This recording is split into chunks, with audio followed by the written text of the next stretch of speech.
بسم الله الرحمن الرحيم. الحمد لله الذي شرح صدورها للإسلام للسنة فانقادت لاتباعها وارتاحت لسمائها وأمات نفوسها للطغيان بالبدعة بعد أن تمادت في نزائها وجدالها وتغالت في تشريعها وابتدائها. وأشهد أن محمدا عبده ورسوله الذي انكفدت به الباطل بعد ظهورها وارتفاعها واتصلت برسالها أنوار الهدى وزهرت حجتها بعد انقطاعها. أما بعد. ويقرت من أنت جل رسول ربك لما قرت دين كان أنت بدين أسيرت لنا شباب أما اللي يتجون بقوة كانوا وعاء دسنا مجد دين ده ترجعون مقا كنا مقافتهم جماعة الفرقان جاني وانقرت لمن إيمانك بطفتي إلا دم الوحيد واني كان رجل بدن جو إلى تجباته وجل قبولنا مدبو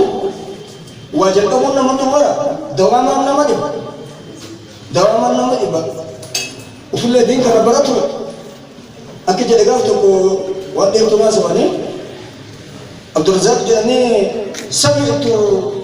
السفيان الثوري يقول لرجل من العرب لما تكوني لما عرب الرتي تكوني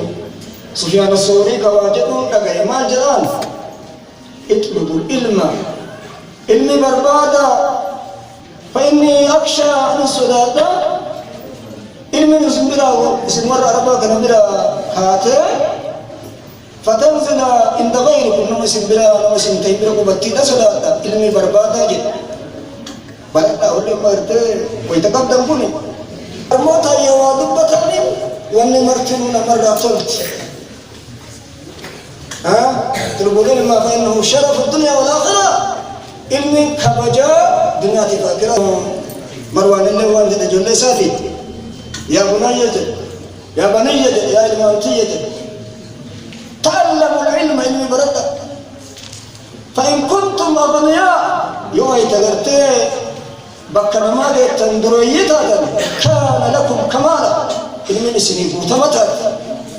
لما علمي قبول لما علمي قامني يوكا ايوا والغيو هيرت دبته لما علمي قبول دبين رتل وإن كنتم فقراء يوهيتا كان لكم مالا. الإمام الشافعي يقول رحمه الله يقول من لم يقرأ علمي إن بينه فلا خير فيه فلا يكن بينك وبينه الصداقة ولا معرفة لما علم جالا به وانما سبب علمي لا أسير لما جودت تقول لبرسكوني بيكم وأندس وانما كان مجلس لما علم كم كين كبو فلا يكن بينك وبينه معرفة ولا صداقة. أقول هذا واستغفر الله. السلام عليكم ورحمة الله وبركاته.